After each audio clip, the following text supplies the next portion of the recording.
സുഗമദേവി സീരിയലിൻ്റെ പുതിയൊരു എപ്പിസോഡിലേക്ക് എല്ലാവർക്കും സ്വാഗതം.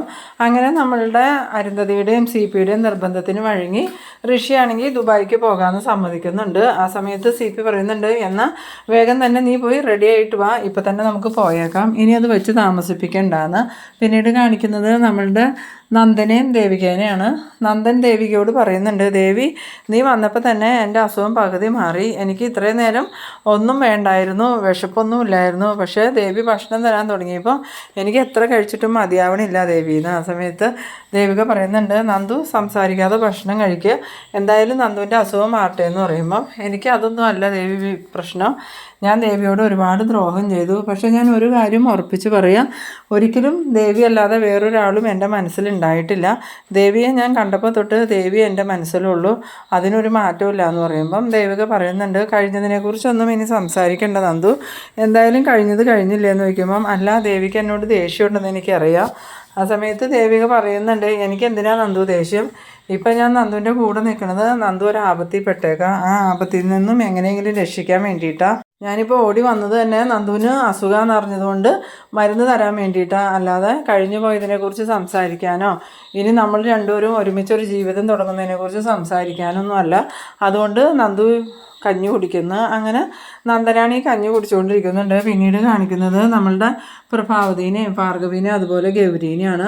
പ്രഭാവതി ആണെങ്കിൽ ഭാർഗവിയോട് പറയുന്നുണ്ട്, എനിക്ക് ഒന്നും കൂടി നന്ദനെ പോയി കാണാൻ തോന്നുമെന്ന്.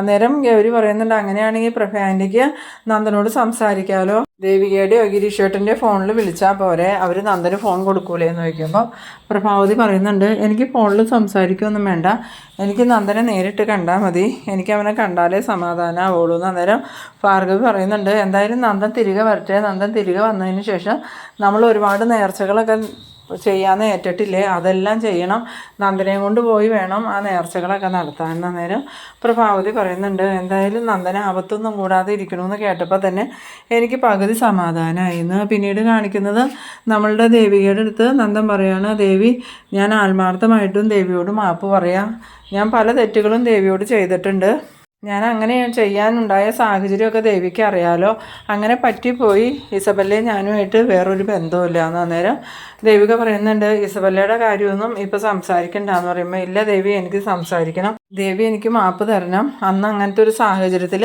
അങ്ങനെയൊക്കെ സംഭവിച്ചു പോയതാണ്. ആ സമയത്ത് ദേവിക പറയുന്നുണ്ട്, എന്തായാലും കഞ്ഞി മൊത്തം കുടിക്കുമെന്ന് പറയുമ്പോൾ വേണ്ട ദേവി എൻ്റെ വിശപ്പൊക്കെ മാറി, ഇനി എനിക്ക് കഞ്ഞി വേണ്ട, എന്നാൽ ഞാൻ മരുന്നെടുത്തുകൊണ്ട് വരാമെന്നും പറഞ്ഞ് ദേവിക മരുന്നെടുക്കാനായിട്ട് പോകുന്നുണ്ട്. അങ്ങനെ ദേവിക മരുന്നെടുത്തുകൊണ്ട് വന്ന് കൊടുത്തിട്ട് എന്നാൽ ഞങ്ങൾ ഇറങ്ങാൻ നോക്കുക നന്ദു, എന്തായാലും ഗിരീഷേട്ടനോടും പറഞ്ഞിട്ട് ഞങ്ങൾ ഇറങ്ങുകയെന്ന് പറയുമ്പം ഈ എസ്തപ്പാൻ പറയുന്നുണ്ട്, മോള് പോവാൻ നിൽക്കുമല്ലേ, എന്തായാലും രാത്രി ഈ നേരമായപ്പോൾ മോൾക്ക് നാളെ പോയാൽ പോരെയെന്ന് ചോദിക്കുമ്പം പറ്റില്ല അമ്മച്ചി, ഇപ്പം തന്നെ ഞങ്ങൾക്ക് പോകണം, ഇല്ലെങ്കിൽ പ്രശ്നമാകുമെന്ന് പറയുമ്പം എന്നാൽ ഭക്ഷണം കഴിച്ചിട്ട് പോകാമെന്നും പറഞ്ഞ് ദേവികയ്ക്ക് എസ്തപ്പാൻ ഭക്ഷണമൊക്കെ കൊടുക്കുന്നുണ്ട്. ആ സമയത്ത് ആ ഭക്ഷണം കഴിച്ചിട്ട് ദേവിക പറയുന്നുണ്ട്, ഏലിയാമ്മച്ചിയുടെ ഭക്ഷണത്തിൻ്റെ അത്രയും ടേസ്റ്റുള്ള ഭക്ഷണം ഞാൻ ഒരിക്കലും കഴിച്ചിട്ടില്ല എന്ന് പറയുമ്പോൾ എസ്തപ്പാൻ പറയുന്നുണ്ട്, ഇനിയിപ്പോൾ മോൾ അത് പറ, അല്ലെങ്കിൽ തന്നെ ഇവിടെ ഉണ്ടാക്കുന്ന ഫുഡ് ഏറ്റവും നല്ലതെന്നും പറഞ്ഞായിരിക്കണേ. ആ സമയത്ത് ദേവിക പറയുന്നുണ്ട്, ഞാൻ വെറുതെ പറഞ്ഞതൊന്നുമല്ല, ഈ ഫുഡിന് ഒരു പ്രത്യേക ടേസ്റ്റ് ഉണ്ട്, അന്ന് ഞാൻ കുറേ ദിവസം ഇവിടെ വന്ന് നിന്ന് ഇത് കഴിച്ചതല്ലേന്ന്.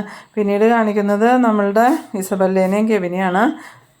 ഇസബല്ല കെവിനോട് പറയുന്നുണ്ട്, ഋഷി ദുബായിക്ക് പോകുന്നുണ്ടോയെന്നും എങ്ങനെയാണ് പോണേന്നും എല്ലാം നമ്മൾ ശ്രദ്ധിക്കണം, എൻ്റെ ഒരു തോന്നൽ വെച്ച് മിക്കവാറും ഇത് നമുക്കുള്ള പണിയായിരിക്കും, ഈ ഋഷി ദുബായിക്ക് പോയിട്ടില്ലെങ്കിൽ അരുന്ധതി മിക്കവാറും ഋഷി എവിടെയെങ്കിലും മാറ്റി നിർത്തണമായിരിക്കും, അത് നമ്മൾ പ്രത്യേകം നോട്ട് ചെയ്യണം, ഇല്ലെങ്കിൽ നമുക്ക് തന്നെയായിരിക്കും പണി, നമ്മൾ കുടുങ്ങുമെന്ന്. പിന്നീട് കാണിക്കുന്നത് നമ്മളുടെ ഗിരീഷ് പോകാമെന്ന് പറയാൻ വേണ്ടിയിട്ട് നന്ദൻ്റെ അടുത്തേക്ക് ചെല്ലുന്നുണ്ട്. ആ സമയത്ത് നന്ദൻ പറയുന്നുണ്ട്, ഞാൻ ഒരുപാട് തെറ്റുകൾ ചെയ്തു പോയി ഗിരീഷേട്ടനെ അറിയാലോ, അത് യാദർച്ഛികമായി സംഭവിച്ചതാണ്, എനിക്ക് അബദ്ധം പറ്റിയതാണ്, എന്തായാലും ഗിരീഷേട്ടൻ ദേവിയോടൊന്ന് സംസാരിക്കണമെന്ന് പറയുമ്പോൾ ഗിരീഷ് പറയുന്നുണ്ട്, അത് അബദ്ധം സംഭവിച്ചതൊന്നും അല്ല, ചില കാര്യങ്ങൾക്ക് ഞാനും ദൃക്സാക്ഷിയല്ലേ, അതുകൊണ്ട് നന്ദൻ അതിനെക്കുറിച്ചൊന്നും സംസാരിക്കണ്ട, ഇപ്പം എന്തായാലും മരുന്നൊക്കെ കഴിച്ച് സമാധാനമായിട്ടിരിക്കുക, അസുഖമൊക്കെ മാറട്ടെ. അന്നേരം നന്ദൻ പറയുന്നുണ്ട്, പോകുന്ന വഴിക്ക് ഗിരീഷേട്ടൻ ദേവിയോട് എന്നെക്കുറിച്ചൊന്ന് സംസാരിക്കണം എന്ന് പറയുമ്പോൾ അതൊക്കെ നമുക്ക് ശരിയാക്കാടാ, നീ ഇപ്പോൾ സമാധാനമായിട്ടിരിക്കുക.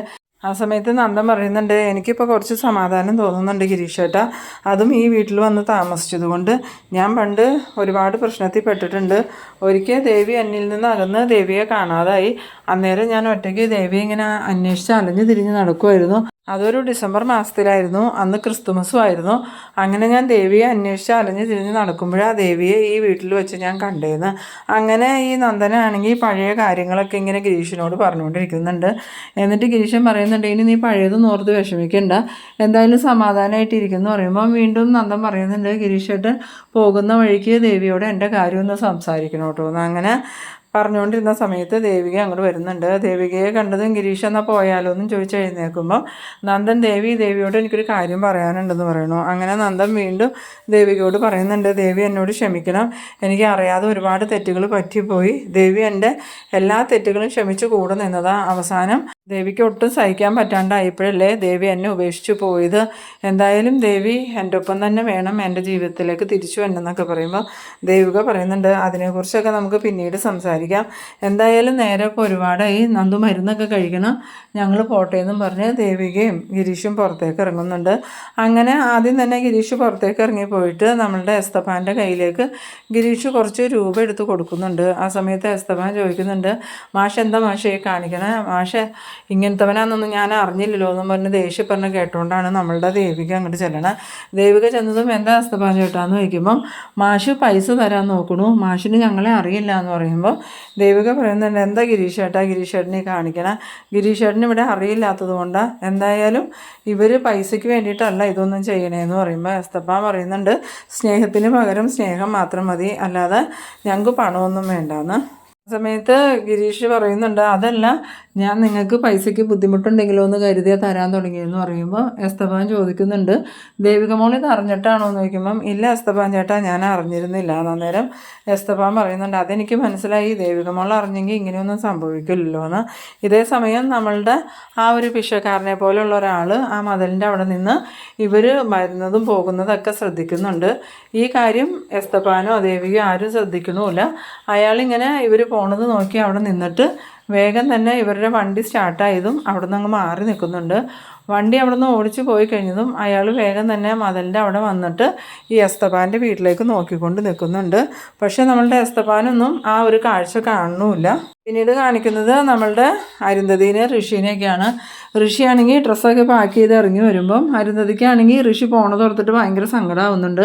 എന്നിട്ട് അരുന്ധതി ഋഷിയോട് പറയുന്നുണ്ട്, മോനക്ക് ഇവിടുന്ന് പോകാൻ വിഷമം ഉണ്ടോ എന്ന് ചോദിക്കുമ്പോൾ ഇല്ലമ്മേ, ആദ്യം എനിക്കൊരു വിഷമവും ദേഷ്യമൊക്കെ ഉണ്ടായിരുന്നു, പക്ഷെ അമ്മ കാര്യങ്ങൾ പറഞ്ഞപ്പോൾ എനിക്കെല്ലാം മനസ്സിലായല്ലോ, അതുകൊണ്ട് എനിക്കിപ്പോൾ പ്രശ്നമൊന്നുമില്ല, അമ്മയുടെ തീരുമാനം പോലെ കാര്യങ്ങൾ നടക്കട്ടെ, നീ വിഷമിക്കൊന്നും വേണ്ട, നീ ചെന്ന് 2 ആഴ്ചയാകുമ്പോഴേക്കും ഞാനും അങ്ങോട്ട് വരാം, ഇനി നമുക്ക് ദുബായിൽ ജീവിക്കാം, ഇവിടുത്തെ ബിസിനസ്സൊക്കെ CP നോക്കിക്കോളും, പിന്നെ ചന്ദ്രോത്തുകാരായിട്ടുള്ള വഴക്കും പകയൊക്കെ നീ അങ്ങോട്ട് വിട്ടേരെ, ഇനി നമുക്കതൊന്നും വേണ്ട, നമുക്ക് സമാധാനമായിട്ട് എവിടെയെങ്കിലും ജീവിക്കാം, അത് മാത്രമല്ല നിനക്ക് ഞാനൊരു വിവാഹം നോക്കുന്നുണ്ടെന്ന്. ആ സമയത്ത് ഋഷി പറയുന്നുണ്ട്, എല്ലാം അമ്മയുടെ ഇഷ്ടം പോലെ തന്നെ നടക്കട്ടെ എന്ന് പറഞ്ഞിട്ട് സങ്കടത്തോടുകൂടി ഇങ്ങനെ നിൽക്കുമ്പോൾ അരുന്ധതി ചോദിക്കുന്നുണ്ട്, മോനെ നിനക്ക് അമ്മയോട് ദേഷ്യം ഉണ്ടോടാ, അമ്മയെ നീ ശപിക്കുന്നുണ്ടോടാ എന്നൊക്കെ ചോദിക്കുമ്പോൾ എന്താ അമ്മ ഇങ്ങനെയൊക്കെ പറയണേ, അല്ലടാ എനിക്ക് നീ പോണ കാര്യം ഓർക്കുമ്പോൾ വിഷമാന്ന് പറയുമ്പം CP ചോദിക്കുന്നുണ്ട്, ഇത് നന്നായി, മേഡം തന്നെയല്ലേ ഋഷിയോട് ഇവിടുന്ന് പോകാൻ പറഞ്ഞത്, എന്നിട്ട് മേഡം തന്നെ സങ്കടപ്പെടുവാണോ, എന്താ മേഡം ഇത്, ഈ ഒരു സാഹചര്യം ആയതുകൊണ്ടല്ലേ ഋഷിയോട് പോകാൻ പറഞ്ഞത്, അത് മാത്രമാണോ,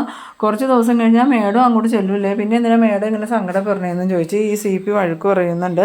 ആ സമയത്ത് അരുന്ധതി പറയുന്നുണ്ട്, അല്ല CP, ആദ്യമായിട്ടാണ് എൻ്റെ മോൻ എന്നിൽ നിന്ന് ഇങ്ങനെ അകന്നു പോണത്, അതുകൊണ്ടാണ് എനിക്ക് സങ്കടം, എന്തായാലും മേഡവും ഋഷിയും ഇറങ്ങി വാ, പോകാൻ സമയമായി, ഇപ്പം തന്നെ ലേറ്റായി എന്നും പറഞ്ഞ് ഈ CP ആണ് ഋഷിയുടെ ബാഗ് കൊടുത്തുകൊണ്ട് പോകുന്നുണ്ട്. അങ്ങനെ പുറത്തേക്ക് എത്തിയതും ഈ CP ബാഗൊക്കെ എടുത്ത് വണ്ടിയുടെ ഡിക്കിയിൽ വെച്ചിട്ട് വാ പോകാമെന്നും പറഞ്ഞ് ഇറങ്ങി വരുമ്പം അരുന്ധതി ആണെങ്കിൽ വേഗം തന്നെ ഋഷിയെ കെട്ടിപ്പിടിച്ച് മുത്തമൊക്കെ കൊടുക്കുന്നുണ്ട്. ആ സമയത്ത് അരുന്ധതി നല്ലോണം കരയണമുണ്ട്. അരുന്ധതിയുടെ ആ കരച്ചിലും സങ്കടമൊക്കെ കാണുമ്പം ഋഷിക്കും ഭയങ്കര സങ്കടമാവുന്നുണ്ട്. പിന്നീട് ഋഷിയും CPയും പോയി കഴിഞ്ഞതും അരുന്ധതി ആണെങ്കിൽ ഇങ്ങനെ വിഷമത്തോടു കൂടി തന്നെ നോക്കി നിൽക്കുന്നുണ്ട്. പക്ഷെ എന്തായാലും ഋഷി എയർപോർട്ടിൽ ചെന്നിട്ട് ദുബായിക്ക് തന്നെ പോകാനാണ് സാധ്യത. എന്തായാലും നന്ദൻ്റെ ജീവിതം വീണ്ടും മാറി മറിയുന്ന എപ്പിസോഡ് തന്നെയാണ് ഇനി വരാൻ പോകുന്നത്.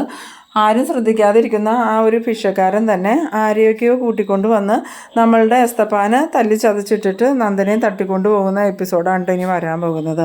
അപ്പോൾ നമ്മൾ കാത്തിരുന്നത് പോലെ തന്നെ പ്രശ്നങ്ങളൊന്നും തീരുമല്ല, പുതിയ പ്രശ്നങ്ങൾ തുടങ്ങുകയാണ് ചെയ്യണേ. അപ്പോൾ നിങ്ങൾ എൻ്റെ വീഡിയോ ആദ്യമായി കാണുന്നവരാണെങ്കിൽ എൻ്റെ ചാനലൊന്ന് സബ്സ്ക്രൈബ് ചെയ്യാനും എൻ്റെ വീഡിയോ നിങ്ങൾക്ക് ഇഷ്ടമായാൽ ലൈക്ക് ചെയ്യാനും ഷെയർ ചെയ്യാനും മറക്കരുത്. ഇതുപോലെ ഇൻട്രസ്റ്റിംഗ് ആയിട്ടുള്ള അടുത്തൊരു എപ്പിസോഡുമായിട്ട് നമുക്ക് വീണ്ടും കാണാം. അതുവരേക്കും ബൈ ബൈ.